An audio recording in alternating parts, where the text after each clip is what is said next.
Look around. You can find cars like these on AutoTrader. New cars, used cars, electric cars, maybe even flying cars. Okay, no flying cars, but as soon as they get invented, they'll be on AutoTrader.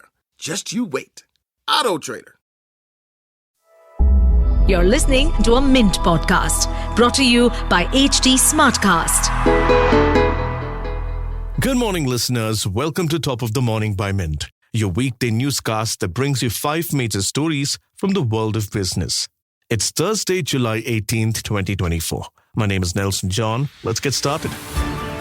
Top of the Morning by Mint. The Indian stock markets BSE and NSE remained closed on Wednesday on the account of Muharram. The upcoming union budget on 23rd July is set to unveil a new initiative aimed at boosting the domestic production of medical devices, mirroring an existing program for pharmaceuticals.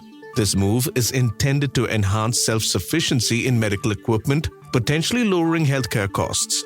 While the specifics of the financial backing remains under wraps, ongoing discussions signal a strong government focus on enhancing the sector's global standards. Currently, India's medical device market is predominantly composed of disposable and implants, which contributed to an $11 billion industry in 2022, accounting for about 1.5% of the global market.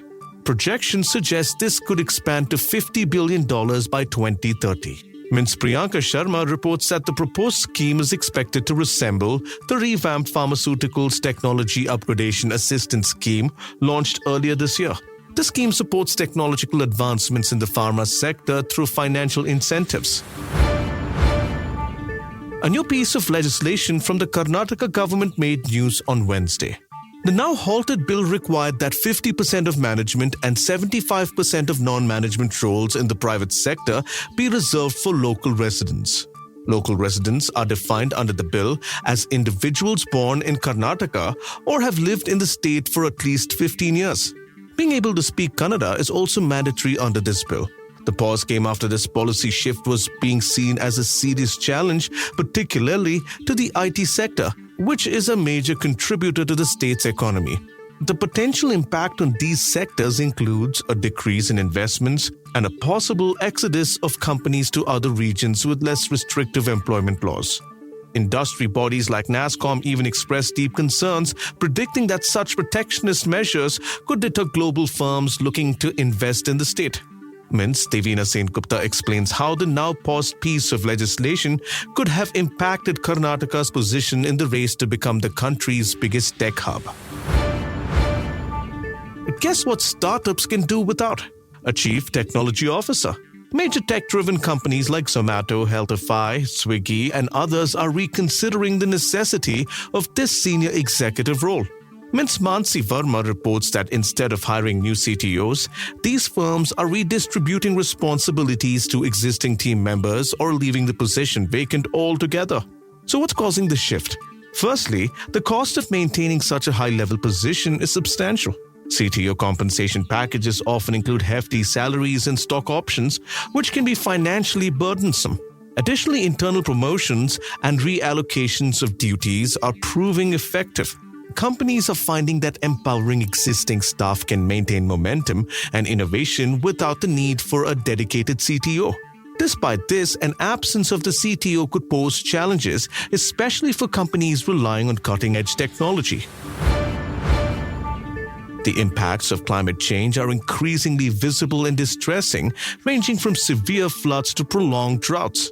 These events not only disrupt lives, but also foreshadow significant economic turmoil. We're looking at potential drops or fluctuations in agricultural yields, which could lead to persistent food price inflation. Additionally, the severity of monsoon-related coastal flooding is likely to increase.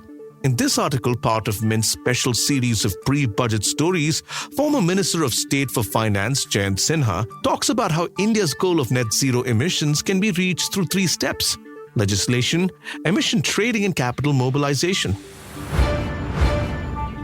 Once synonymous with inefficiency, public sector undertakings or PSUs have transformed into significant wealth generators. In 2023-24, the 56 listed PSUs in the BSE PSU index recorded a combined profit of over 5 trillion rupees, an all-time high.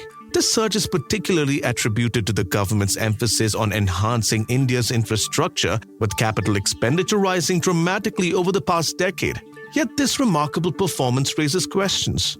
Are we witnessing a sustainable growth trajectory, or is this another market bubble driven by government spending and sector-wide euphoria? Investors should consider whether they are chasing short-term gains or genuinely investing in long-term growth. While PSUs currently show strong performance, the underlying risk of a sector-driven bubble looms, suggesting caution in an overheated market. Today's long story by Mint's Abhishek Mukherjee focuses on PSUs listed on the Dalal Street and whether investors should continue investing. We'd love to hear your feedback on this podcast. Let us know by writing to us at feedback@lifemint.com. You may send us feedback, tips, or anything that you feel we should be covering from your vantage point in the world of business and finance. That's all for today. Thank you for listening. We are eagerly looking forward to our next Top of the Morning episode, which will be packed with fresh business news. Until then, have a great day. Top of the Morning by Mint. Have you met All Modern? All Modern brings you the best of modern furniture, and they deliver it for free in days. You heard that right, days. That way, you get your sofa ASAP and can sit comfortably while figuring out your other modern must-haves. At All Modern, you'll find only the best of modern, from Scandi to mid-century, minimalist to maximalist. Every piece is hand-vetted for quality by our team of experts and designed for real life. That's modern made simple. Shop now at allmodern.com.